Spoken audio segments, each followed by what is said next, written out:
Welcome back, everybody, to Black Bull Podcast. Today we got Paul Lambert, aka Lambskins. Yeah. And before we get started, I think we're going to try this South Sister Gin by Cascade Street Distillery. Hell yeah. It's got a nice golden color to it. It's the only reason Lambskins came on. I've been hearing a lot of chatter. Go ahead. We talk about going light and I pull like fatty ones. Okay, here we go. All right. Cheers, guys. Cheers. Thanks for having Get me. too used to it. Yeah, absolutely. I love gin in the summer. Oh yeah, that's yummy. It's almost like a transition. I transitioned from like gin in the summer to whiskey in the winter, and then like back to gin in the summer. I don't know why. I just love it, and this is really nice. This is actually almost like a winter gin, though. Like It's a an winter all gin? season. Yeah. So I have a feeling it doesn't matter. just what drink time gin of all year. the time. Why would you ever stop drinking gin? You can't blame stopping drinking gin on the seasons. No. And they're saying that the golden color comes from all natural ingredients. And barrel aged. And usually, barrel aged is what gives it a golden color. But yeah, that's pretty damn good. That's tasty. I It is like drinking tasty. it straight like this too. Thank you, Cascade Street Distillery. It's awesome. Definitely. Did you make that shirt? I did make this shirt. Oh, Yeah, it's one of my designs. So Patti Smith, I'm a fan. Oh, okay, I was going to ask. Oh, Yeah. Who it nice. was. Based on her cover for Horses. Cool. That's awesome. Yeah. I love. I was saying when I was looking at your art again that it reminds me of when I like actually had to do art and didn't have a choice. Uh-huh. Looks a lot like what I did, but a million times better. But just I love just making colorful geometric shapes Mm-hmm. and it's building something out of them, kind of. Sure. But that's my favorite thing to do for sure. And so I love every piece you do. Oh, well, thank you. Yeah, it's badass. It's like you start with a color palette that you're just drawn to, right? And it's kind of I'm trying to I break down your mental process. How do you do it? Well, I do like using all the colors in the crayon box, so to speak. You know, and I usually start out where I'm sketching kind of freehand, and start with the one line, and then I kind of build off from it. So it's like I call it like a visual language because I hope that it evolves from like piece to piece, but it's all one of a larger kind of expression. Mm-hmm. So there are very large pieces, smaller ones, but it's still kind of centered and focused around this line and this kind of continuity of design that I try to bring to each one. And then the color palette is just simply because I like to use a lot of bright colors, and it lends itself to what I'm doing, or hopefully, it does. Yeah, it's like when I looked at your work, it's all got that same style, but it's all so different in their own ways. I mean, like your Patti Smith one, like you've incorporated some stencil work, but I also love your contour line work that goes around it. And then you think that it would be too busy to add a background of multicolor, like blotches and splatters, but it's not. It somehow works. And I think that's cool. You're pulling it off. Well, thanks. I try to do a lot of kind of a layered process too. For so sure. it's like when I'm using a lot of like multimedia stuff on paper. So I can do like acrylic, and then I work with colored pencils and spray paint, basically anything that lends itself to that surface, and then building off and layering it so it has depth. And I can see, it's like with a lot of people who do, kind of abstract drawing, to see like, or painting, it's to see like one piece, it's tough to judge, what it is they're doing. But when you see an entire body of work, it can be more impressive because you see how it builds over time and kind of the ebbs and the flows of the color, how the design evolves. It can become very complex. It can pull back and be less than. And and even in the Pacific Northwest up here, I feel like a lot of the stuff that I do is informed by the light, the shade, winters that are very, dark and rainy. And then you get these summer explosions where suddenly it's like 100 degrees out and colors everywhere, in the springtime, certainly, When I'm, doing that, there's a method to it, I guess, but it's one that I've just developed over time, just from like OCD kind of doodling and drawing and creating these larger pieces, So you're one of good friends with Ace Troy, and we love Ace Troy. Yeah. He's actually become one of our good friends. Yeah.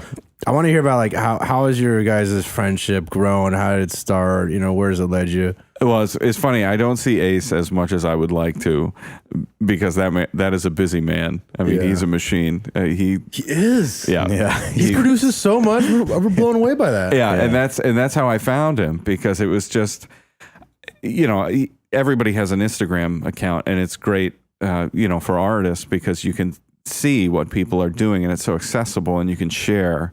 And I saw his work, and then just throughout Portland, it would pop up. Like I walk into the liquor store, he's got stuff on the wall.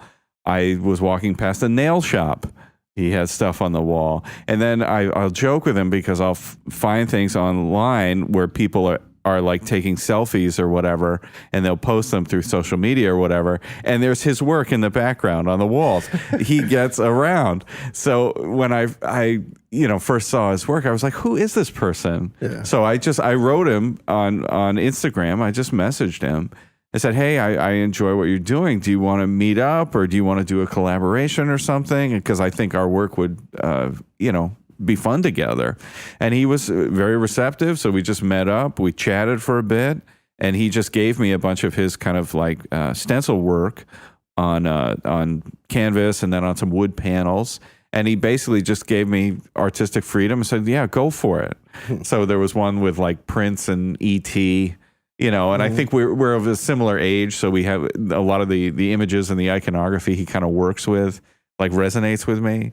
Because it's pop culture stuff, but I could see how my line drawings and how I color would work with his subject matter. So it was very cool. And then the end results have been really fun. And I still bother him and say, hey man, I want to do some more. Just give me some more. But he's he does a great job, and his process is very cool too. And I'm sure he talked to you about that a little bit. I mean, probably not as much as you'd think. Yeah. Yeah. We talked about a lot of random stuff. Yeah, it happens with him. Yeah. No, he's great. He's an easy person to talk to, for sure. Yeah. Well, just the fact that he does all these stencils, and then he'll do it like factory style, one after the next, after the next, after the next. Yeah. And he generates so much content that, and I like to think that I'm busy in what I do, but mine take longer just by virtue of what they are, So I try to lend that to the pieces that he gives me, and when we do our collaborations. But yeah, the guy's a machine. K Machina. He is incredible. Have you done any other collaborations with other artists? You know what? Not as much as I would like to. It's a funny thing that I've had happen on like Instagram. Again, if I see an artist's work that I like, I'll reach out to them and say, hey, do you want to do a collaboration or a trade? Which is because if you like someone else's work and you find it inspiring, why not? Oh yeah, you brought us stuff. I gotta show this. Yeah, I brought a couple pieces. Heck yeah. And these are kind of 5x7 pieces I do on canvas. Yeah, I was going to ask you how big your pieces get. I just finished this commission piece on paper that was like 72 by 48. There's no way to see how good this is on those cameras. Yeah. I'm looking at those. There's no way to appreciate it. Justice at all. I don't even know what's right side up. See, that's why I put the business card on the back, so you have the orientation. Smart. So it's also, if you ever need to contact that does me, make more. That does make way more sense now that I'm looking at it the right way instead of trying to look at it sideways. All right, it's your painting, your choice. Here's for the. What camera are you on, Nick? That one. These are dope. It's pretty freaking hard to tell on here. I'm gonna take a picture of them. Go grab my phone. And goes great with South Sister Gin. It goes really well. Thank you, Cascade Street Distillery. Always got our back with the beverages. Oh my goodness. So I do a range of sizes, and I've done mural works as well. And I always do like working space and getting big if I can. But that's always the thing here too. It's like finding the space and the time to do all that. Have you ever dabbled with street art? Because I know like a lot of people. I know. Well, Ace Troy was saying that he doesn't do it just because it's too much of a risk, a liability on yourself. I mean, I know he does like sticker stuff, like slaps, you know. Yeah. And I haven't done that much. I sometimes, but yeah, it can be a liability. There's such a big sticker culture. Yeah, it's really crazy. Yeah. Like I walked out. I showed Ben. We walk outside the studio, and you see Wilkface, you see Citizen, you see Ace. That guy Skulls. Skull. Yeah. And then we saw Parts Unknown with them. Parts Unknown, and then like the person that puts the horses on the little rings on the sidewalks. Oh yeah, that's like a block away. Mm-hmm. It's so much like in this little block. Yeah, and Portland, you know, I think has that level of like creativity, and it's tough to, you know, break into like a gallery scene. And if you're doing something that's a little more subversive, or you're working with, you know, different images that might not resonate. Right. You know, it's fun. I always love seeing that stuff, you know. Yeah. And wherever it is. Do you think that many of them want a gallery? Well, I know artists need money, especially in Portland. Yeah. And, you know, if you can get some sales through a gallery, that's certainly helpful. You know, it's like, you know, people ask, well, do you sell out? And I always say, well, who's buying, you know, because it's like, it's difficult, you know, to maintain. You still have to pay rent, you still have to eat, you still have to do all those things and find the time to do your art, and then find a way to share it with people. Yeah. I think it depends on like who's curating the gallery. Because I went to one, it was in Southeast, and it was all street artists. I felt like that was perfect. You know, it wasn't some little swanky modern thing in the Pearl. It wasn't like that. No, it was like warehouse style. There was like people like dance battling. Alex hates corporations so much. Anything corporate, he starts getting mad. Starts sweating. He starts punching the ground and shit. I hate corporations. I hate swanky corporate events.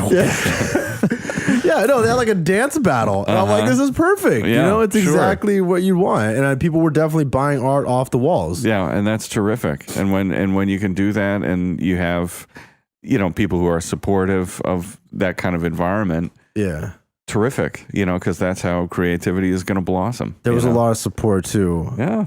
And the street art community is so it's so tight. Everyone's really close. Just to get recognition within it, I think, is a big accomplishment for them personally. You know? Totally.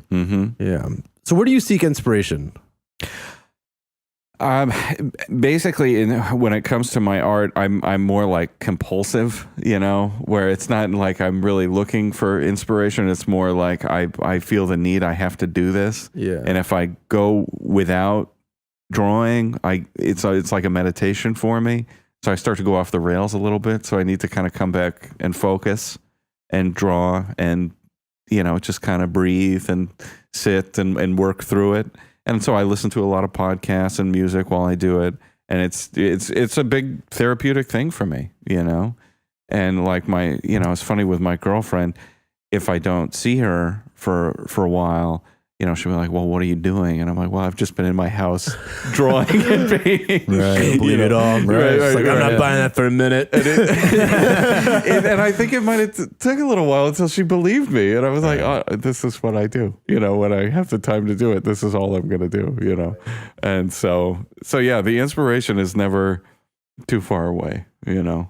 But certainly seeing like what other artists do, informs a lot of what I do as well, and just drawing inspiration from their creativity and how they approach their work, seeing it, you know, whatever that aesthetic is, and you know, it's hard to define because I like a lot of different artists, of course, but how does it work in terms of what I do, you know? That's an interesting idea. Yeah. Like, I feel like I always want to ask people when they start developing their style as an artist, like who influenced you? Like when you were younger, like what were you drawn to? What artists did you appreciate more than others, or what styles did you appreciate more than others? Sure.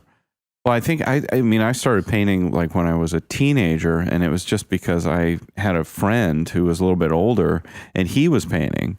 And I just thought it was so cool that you could do this, you know. And I had, when I was in elementary school, I went to kind of this like progressive private place, and it was in Williamstown, Massachusetts. It was called Pine Cobble, right?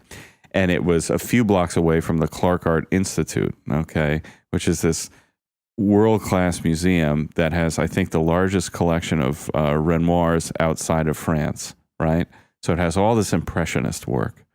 And we had a really crazy, fun art teacher who exposed us to a lot of this. And we would walk down to the Clark Art and we'd check out these, incredible works. And I was just a kid, but I think that really started my interest because I had an education in this stuff early on, and totally, because it's like, but I didn't know the significance of it because why would you? You're just a kid. You definitely seem like you have this lifelong artist vibe about you, for sure. No, for real. You remind me of doing art as a kid, just like your energy. For sure. You just followed that line into adulthood. It's funny because it's like, it doesn't leave, if you're like a creative person, you always are going to try to do that. And it kind of leaks out, it's like, it'll just happen, for sure. Well, I think there's different kinds of creativity. Cause I don't know, I do a lot of creative stuff, but I can't do what you do. And I don't feel like I have that same type of energy necessarily, like that really just kind of painting, drawing energy. Like compulsive energy? Yeah. But I don't know. I had like a billion art teachers as a kid. Mm-hmm. I used to do a lot. I used to go take art classes independently, outside of school. Yeah, I don't know. I'm just getting all these flashbacks right now. I'm just like, whoa, dude, this guy's totally embodying that, and it's cool. I like where you're getting at though, and I think I don't think people value a good art teacher because art is all about perspective, and it's so important for students to understand those perspectives and really get it. And I think that could really make or break art for any person just in those developing years. Shout out to Kevin Bennett. Kevin Bennett was, I've had good art teachers, but we had one that really changed our lives in a way. And we both had it. He was a film teacher. And it was a film teacher. Yeah. It was so crazy. My art teacher at Pine Cobble, Miss Fernandez, I still remember her. Where was that? Pine Cobble School in Williamstown, Massachusetts. Wow. Yeah. Yeah, it was terrific. But that's the thing. It's like with that kind of artwork and you have that exposure as a kid, it makes you kind of evaluate concepts and depth and history and color and all of these things, as when you get older, if you didn't gain that appreciation when you're young, it's like, well, you probably won't get it then unless unless you really seek it out, Totally. And I remember distinctly too when I was a kid, she would show us pictures of things too, and there's that Magritte painting with the apple in front of his face, and not understanding why would he put the apple in front of the guy's face? I can't see his face. And then you start evaluating from a really basic point of view. Okay, well, why did he do that? Yeah. And then you look at his other work, and you see that, and then you're learning about surrealism, and then why did that happen? Well, and then you learn the history of it. So, and it's a broader kind of social commentary. It's a diss overall. That painting's a diss on. Yeah. I kind of love it's funny. I kind of love when paintings do that. The fact that you asked that question means it did its job. Right. The fact that you're like, what the fuck? Boom. There you go. Yeah, it's badass. They had that piece in the Portland Art Museum a couple years ago. I saw it. I was like, oh my God. And it was low key put there because I think someone bought it and then you get a huge tax write off if you put it in a museum for 6 months. So that's what they were doing. They didn't promote it or anything. It was just in a corner. I was like, oh my God. That's it. That's that. And it's this big. It's right. It's crazy. Yeah. But it made such an impact. Yeah. Because it doesn't make sense. Or you think it doesn't make sense, You think it doesn't until you really look at it. You're like, oh my God, the corporate world, the corporate world. They're all apples. They're all the same. Yeah. So it's like those early. Well, I just worked with a kindergarten class for a little bit too. Really? Because a friend of mine, she's a kindergarten teacher, and she asked me if I would do something for their auction. Wow. And so I basically just took all these panels, these canvas panels, and I just did with my work, and I did little outlines, and there was I think 6 of them maybe, and then we, there was 20 some odd kids in the group, and we'd bring them out in kind of waves, and they would paint, and then we'd have them stop, and then we'd bring out the next and let it dry, bring the next one out and stop.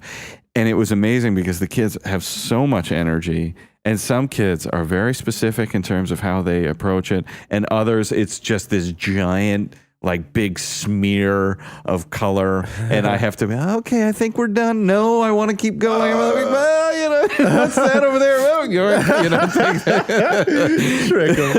Because but it's so cool to have that level of expression. They don't hesitate. You know, they just go. And then when they finished and everything dried, I kind of went over it, traced the contours a little bit, cleaned it up, and then it sold at auction and it raised money for the school. Wow. So it was terrific. God, you're a good person too. on my better days, yeah, for sure. I mean, no one's perfect. So what would you say is like your creative process? Like, where do you start with a painting? Like, is something like that happens in pop culture that you feel drawn to? I mean, how does that really come to be? It's usually it's kind of like just if I'm doing something that's more image based, it's just drawing from what interests me, you know, and that's it, you know. So it's very kind of driven just by my own, you know, interest. That totally makes sense. And there's a few things that we always go into in every show, and I always like hearing about how people overcome their creative blocks or creative battles. Like when you're in a slump, how do you get out of it? I just power through. I think it's important to be forgiving of yourself too. Interesting. Because it's like, you know, you start off and the work that you do is not necessarily what you want, you know, because, you know, it's like any like a musician can hear a beautiful song that they love, but they can't write a beautiful song yet because they just started, you know? Yeah. So it takes time, you know? So I'm 40 years old now, you know, and I'm still doing this. It's because I love doing it and hopefully I improve, you know, as with anything, you know, but you have to do the work, you know? So I just keep doing it, you know? That's an interesting point you just made about forgiving yourself. Yeah. I haven't heard anyone say that. And that's something I think people really need to realize is you're going to make weird decisions in the beginning, but you can't take it personally. No. As weird as that sounds. You can't take your own personal mistakes personally. I mean, we've said things that are equivalent to this. Like, you can't beat yourself up for the first time you try something. Right. Yeah. Or the second or the third even, you know, like you got to give yourself room to improve. Exactly. But a lot of adults do that because they'll be, I can't draw, so I'm not going to do it. Yeah. You know, but I can't, I love music. I can't play any instruments. So I channel my stuff into drawing and paintings. You kind of got to pick something, I feel like, though. I mean, yeah, like there's two sides to it. I mean, like every day we're becoming more of a gig economy. So it's kind of like, you should probably be able to do everything. But at the same time, like if you want to really master something, you got to pick one thing at a time. Yeah, it's overwhelming, you know, but yeah, I mean, and you know, there's work I'll do that I don't necessarily like for my own reasons, you know, but it's like, okay, just put it aside, do something else, you know, and that's fine. And people always say the toughest thing is to actually pick up the pencil and start doing it. Just do it. Yeah. And, you know, just be cool to yourself, you know, just, you all right? Yeah, I sneeze a lot. Okay. I'll sneeze like 10 times when I sneeze. Alex comes on the podcast to drink and eat food and sneeze and throw up. Yeah. And curse. And go on rants. Yeah, go on rants. Smash my hands on the table. Oh, you're going to fit right in. Yeah. Have you tried any habits or lifestyle changes for the sake of improving your productivity or creativity that stuck out to you? Well, recently I just stopped drinking for a while. You know, well, that's always a good one. That's another one we bring up. Actually, ironically, I mean, take a little break. Yeah, for sure. Know? I honestly, when I do these podcasts where I drink, I don't really drink at all for the rest of the day. Like I save it for the podcast. Yeah, that's good. You know, it's just I run. You know, I live right by Laurelhurst Park. Nice. So it's it's good to do that stuff to try to avoid my impending Irish heart attack. You know. Oh God. So. You got morbid there real quick. Oh goodness sakes! But it's for real. You hit 40 years old. Yeah. So, I think we're all. I got to run. I got to do all these things. Running is tough, but it's good. It's therapeutic. Of course it is. Yeah. In the heat, though, I don't know. It's tough. Gotta sweat it out, man. Yeah, to get those toxins out. You're gonna go for one after this. It's gonna be like whiskey. You're gonna put an olive on your skin. You're just gonna bottle it up. Well, we're in Portland. Everybody's got some magic elixir and some weird habitual thing. It's all plants and shit. Yeah. It's all plants. Yeah. So where do you see your art going? Interesting. Well, no matter what I'm doing in life, I always find that I'm creating art. So whether I have money, whether I don't, whether I'm working, whether I'm not, ups, downs, it's always there. So, which is great, because then it creates a nice consistency and something I can always go back to. In terms of where it's going now, I won the Nike Bike Town Design Challenge. Nice. So that was very cool. That's awesome. Yeah. Oh, yeah. So there were, the 5 quadrants, which still doesn't make sense to me why Portland has 5 quadrants. Yeah, I don't. What? And now there's a 6th. Now there's a 6th What's the 6th? quadrant. What? Because north is the 5th, What right? would you call it North if it's side? 6? I don't know. Maybe that's why they were They like, call it a Milwaukee. quadrant. They call it Milwaukee. That's a quadrant. so for each quadrant. Okay, sorry, I just got it now. Now I get it. See, quad 4. Yeah.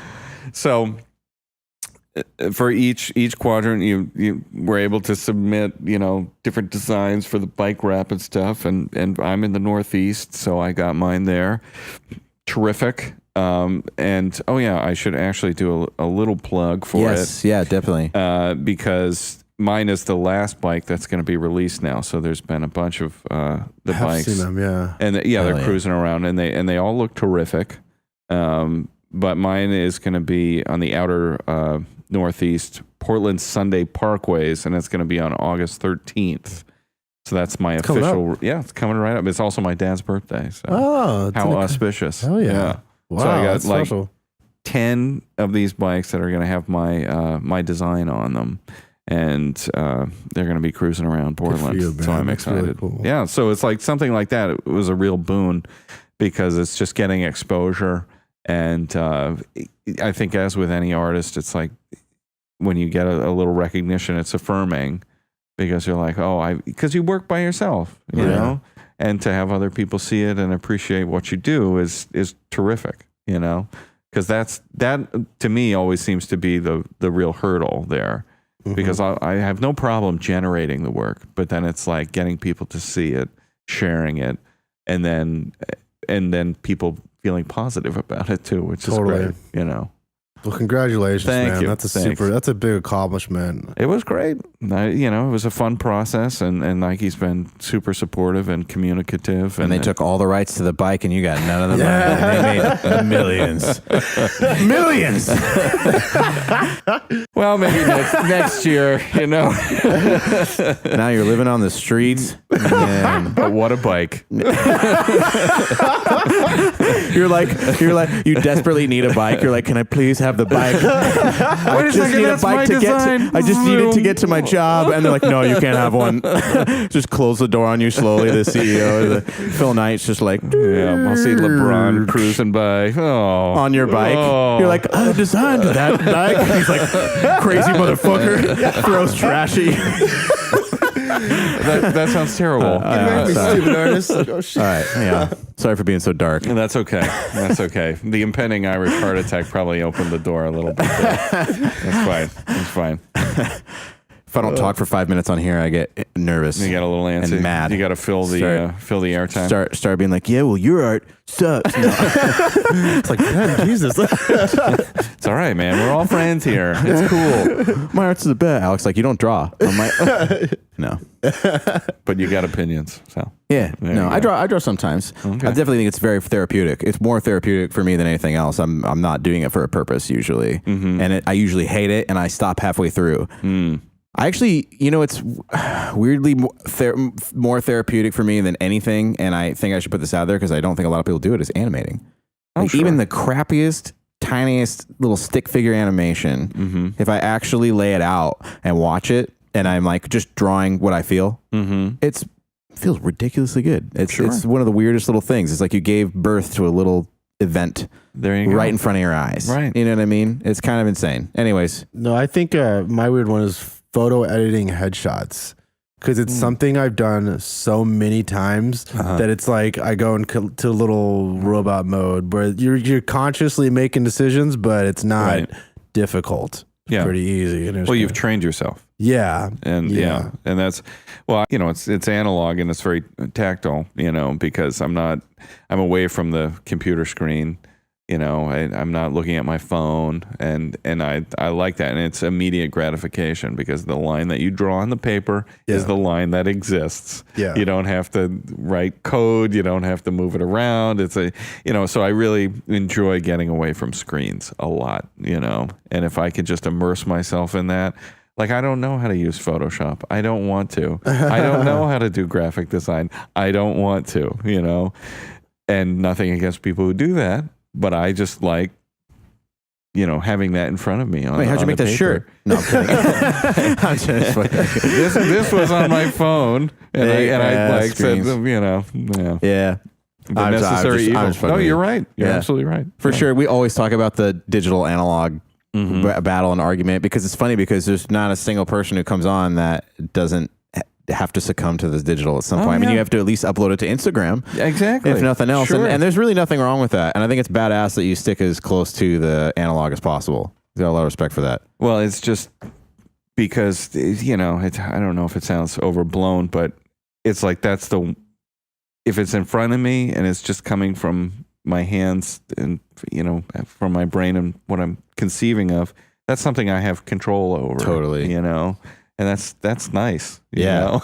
Totally. And it's again, that immediacy is very cool, and finding that language and expressing it, and you know, I just enjoy it. You know. Yeah, I mean, it's a different game doing it on the computer. It's much there's a much bigger disconnect a lot of the time, unless you're doing kind of, I don't know. There's sometimes it's not, but usually it is. Usually, if you can just put your hand on the paper, you got that tactile feel to it and stuff, you know. If you and anyone who, you know, when you switch over to the tablet, you just got to relearn how to draw, right? Yeah. I mean, what do you how do you feel about that? Kind of, yeah. I think it's more navigating through the tools because I use Illustrator a lot. Okay. And it's you just have to it's a different type of technical skill. I can't produce the drawings that I could produce on paper that I can in Illustrator. Right. Yeah, it's a different animal. It's different. Yeah. Yeah. I have a friend who's an architect, and he says everything's done on computer. He says he doesn't, you know. But there is like value to a vector drawing because, you know, it could be scaled up to infinity and still look the exact same. That's cool. If you're printing something very large scale, it'll have those sharp edges. It'll look good, but yeah, it doesn't have the same effect. Well, I've been working with this digital artist, and his name is Ian LeBlanc, and he saw my work at this. It was at Pie Spot. I had a display there, and there was just, you know, some drawings and paintings and stuff I was doing. And he wrote me, and then he said, well, do you mind if I use this for this project? And I said, good, yeah, sure, go for it. Well, he turns back around, and he had scanned these pieces, and then he put them, and I have no idea because he writes the code to do all this stuff. And then he created this thing where it's based on my drawings, and there's all this color that's infused within it, and it's all audio responsive. Whoa. So you set up mics, and you can do it to like bands or any audio that you feed into it, and then the drawing, the painting changes to the audio, so it morphs and it becomes this whole other thing that exists in like a digital realm, and it can be projected, so it's scalable. And I was like, how? I have no idea how you did this, and it was fascinating, you know. And so we've been continuing to collaborate. Meanwhile, he's completely in the digital realm. I'm fully in the analog, and yet we understand from both sides kind of the creativity necessary to create this collaboration, and I think we're both kind of in awe of what each other does because it's opposite sides, but it results in this very cool thing. Yeah, that usually makes the best kind of artwork. I mean, that's like what Run DMC and Aerosmith coming together. You know, it kind of is. You know? Sure. It always creates something that people have never seen before, and that's something we should value. And if you can appreciate someone else's method or what they're doing, all the better, you know? Yeah. And when you're able to mix analog and digital really well, it can become unbelievably immersive. Yeah. Like it's super addictive when people do it in movies and music and anything like that. Like it can be when they master it, it's really compelling and gripping. So it's pretty badass. But yeah, with digital, that's kind of like when we first saw these pieces that you did, it's like there's no way you can represent why this is cool digitally. I feel like. I mean, the design itself is cool. This would be a sick design just on Illustrator, but like, I don't know you got metallic on here. Yeah, there's metallic on here. Paints, the way the light reflects off of it, and it's the texture, and it's just a piece in and of itself, Yeah, a little captured moment in time. Yeah, and the way it's framed and stuff, like it doesn't need. In fact, I was just talking the last time people were on here that like, it's so hard to make art that doesn't have a meaning behind it, isn't tied to anything that people still care about. And this, I mean, I don't want to say it doesn't have meaning behind it because I didn't make it, but I mean, it doesn't have to, at least. You know what I mean? Like this, just as itself, as a piece, is badass. Hopefully it can be a standalone, Right, yeah, exactly. Yeah. Totally. That's definitely that's a huge advantage of analog too, is that you can kind of make standalone art. It's hard to do that digitally. No one wants a digital photo for their wall. Well, usually, well, these particular pieces too, I'll work on like over 10 at a time, where I just lay them all out, and then it's going back, between all of them, and so they'll have a similar feel to them, and again, like a continuity. But I ended up doing that because I was working on just one, and then I'd go through my colors and I would have paint left over, and I didn't want to waste it. So I'd put it on another one. And I'm like, why am I just working on one? Right. Why don't I work on 2? Why don't I work on 4? Why don't I work on 10? Yeah. And then pretty soon the whole table is just laid out, with all these different pieces. Efficient. I like that. Yeah. And it plays right into the mania. Yeah. So I'm like, perfect. Let's just do as much work as we can. And then you start H-throwing shit. Oh, you know what I mean? And then it's doing a ton. And he does that too. And so I was like, and our work is very different. But again, it's understanding that process. And it's weird because you have this dialogue with yourself. It was like, well, why can't I work on 2 pieces at once? Why can't I work on 10 at once? There's no rules. It's just kind of what you want to do, For sure. Well, you got anything coming up? Any shows or anything cool contests you're going to win again? Or Well, hey, it's always a hustle, trying to find places that will want to display your work, people that will actually write you back, artists that want to collaborate. But I've contacted the Jupiter Hotel, the Doug Fir. Yeah. So I have a display up there right now that's going for the next 2 months. And I had an opening there last week. And they're good at picking artwork. I've been there. They're great. I love the artwork they show in the Jupiter. So that's awesome. Their curator, Francois Pascal. Francois. Could you imagine being a Francois? He is a Frenchman through and through. He really is. Sean, I love your work. It is super fantastic. So, That's great. Thank you, Francois.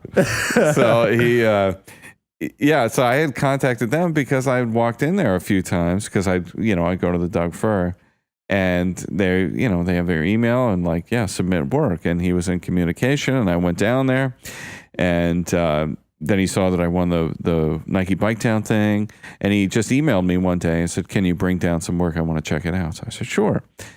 So he looked at it. He said it was great. He was like, "Here, do this display." And the reason I was able to do it was because apparently one of the artists he was communicating with or trying to communicate with wasn't writing back.